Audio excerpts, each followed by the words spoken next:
Hello and welcome to aTech. Today we're going to dissect the Las Vegas sphere. When it lit up for the first time in 2023, it didn't just overshadow the entire strip, it raised the question of what being immersive means in the 21st century.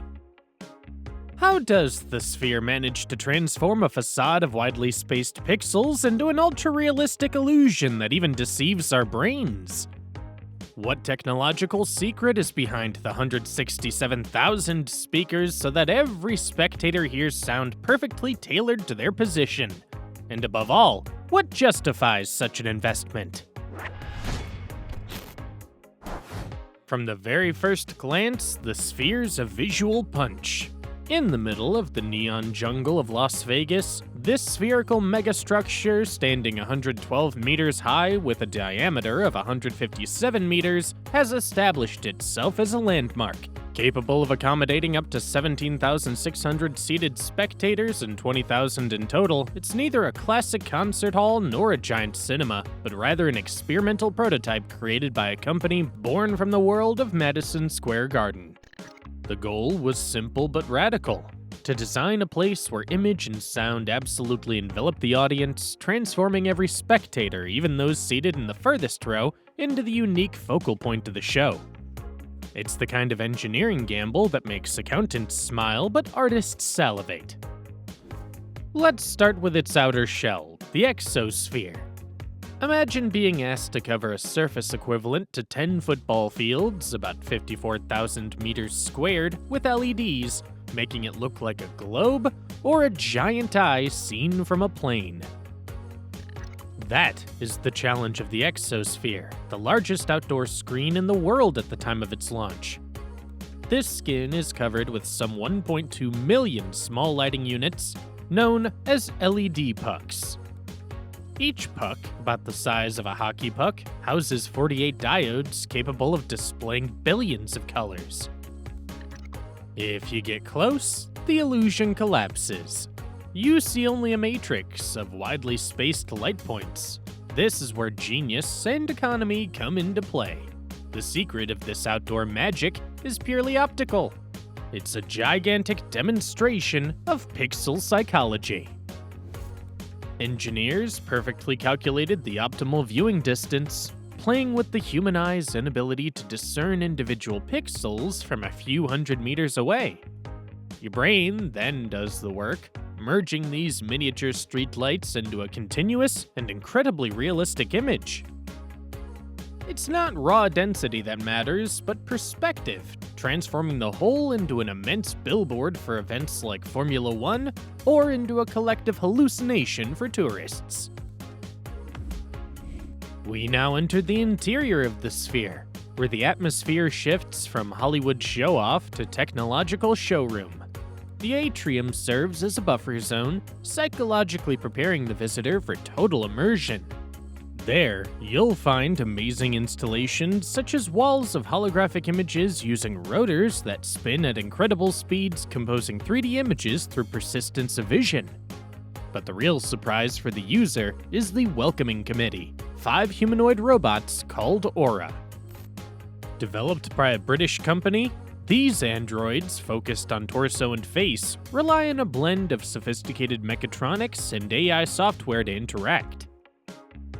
They're not endowed with consciousness in the strict sense, but they are capable of integrating advanced language models, LLMs, speech recognition, and motion tracking tools. Their goal? To answer questions, provide information about the sphere, and, incidentally, make you feel like you've entered the future. These robots are there to blur the lines, making the boundary between raw technology and scenic magic increasingly porous, an essential prelude before discovering the beating heart of the venue. The heart of the setup is the theater itself and its interior screen. Once inside, you realize you're at the center of a giant cup with 15,000 meters squared, 160,000 square feet of LED surface. The screen wraps around the audience at 360 degrees, extending above and around them with a reported resolution of 16K by 16K pixels. Again, the density is low compared to your smartphone, we're talking a few pixels per inch, But because the field of vision is entirely saturated by the image, your brain has no choice but to accept this augmented reality. It's the definition of a screen that doesn't fit in your pocket, but entirely absorbs you. But to have a canvas, you need to have a brush, and to film for this screen, a cinematic monster had to be created, the Big Sky camera. The teams at Sphere Studios quickly realized that existing cinema cameras were simply incapable of capturing images for such a vast medium. So they designed Big Sky from scratch, in partnership with ST Microelectronics for the sensor. This sensor is a Titan. Nearly square, about 10 centimeters by 8 centimeters, it's the largest cinema camera sensor used commercially, with 316 megapixels of definition for 18K capture. It's a surface about 7 times larger than a high-end full-frame sensor. Every second of filming generates 60 gigabytes of data, enough to make any server look like a hamster on a wheel. To help operators manage this unprecedented field of view, the camera is often used with virtual reality headsets, allowing the camera person to visualize in real time what their shot would look like once stretched across the curvature of the room. A wall of images of such quality is nothing without sound to match. This is where the other major innovation comes in: the HoloPlot audio system, developed by a German company. Behind the thinness of the LED screen are hidden about 1,600 fixed modules, plus 300 mobile modules, for a staggering total of nearly 167,000 individual speakers. The trick? A little thing we like to call beamforming technology. Rather than broadcasting sound omnidirectionally like a light bulb, HoloPlot directs it like a spotlight, a light beam. By playing with wave interference, the system can amplify sound in certain areas and cancel it in others. This allows, for example, for a perfect sound mix to be sent to every seat, or even for 2 different languages to be broadcast to 2 separate groups of spectators, while maintaining absolute clarity for each. Sound is no longer a diffuse physical event, but an experience sculpted precisely for your ear, no matter where you're sitting. For the immersion to be complete, only touch and smell were missing. About 10,000 of the Sphere's seats are equipped with haptic systems, capable of vibrating in synchronization with low frequencies. When a wave passes across the screen in a film like Postcard from Earth, shot specifically with Big Sky, you don't just see it, you feel it move up your back.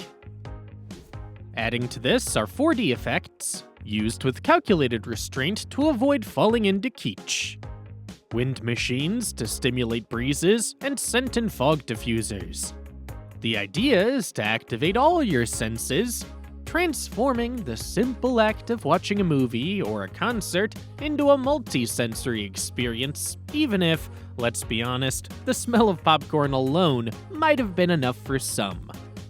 These additions are not there to replace reality, but to give the director extra tools to manipulate your perception.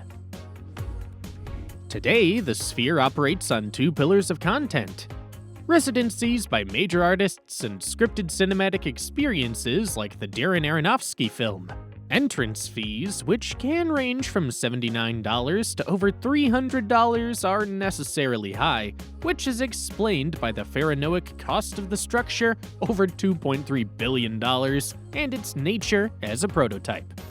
Some see it as a costly luxury, others as a necessary step to understand where tomorrow's entertainment is headed. As for expansion, the idea of a Sphere in London was abandoned after the project was rejected by local authorities, mainly due to concerns about light pollution. Other regions remain interested, such as Abu Dhabi or Saudi Arabia, but Las Vegas remains the only active laboratory for now.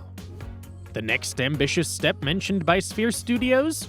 Taking the Big Sky camera to the International Space Station to film a spacewalk in 18K and offer spectators a hyper-realistic sensory glimpse of the vacuum of space. If that isn't captivating storytelling, we don't know what is. That concludes this breakdown. Thank you for following until the end. Tell us what you think in the comments, and if you liked the video, leave a like. New episodes are coming soon, so don't forget to subscribe and activate the bell so you don't miss anything. See you very soon.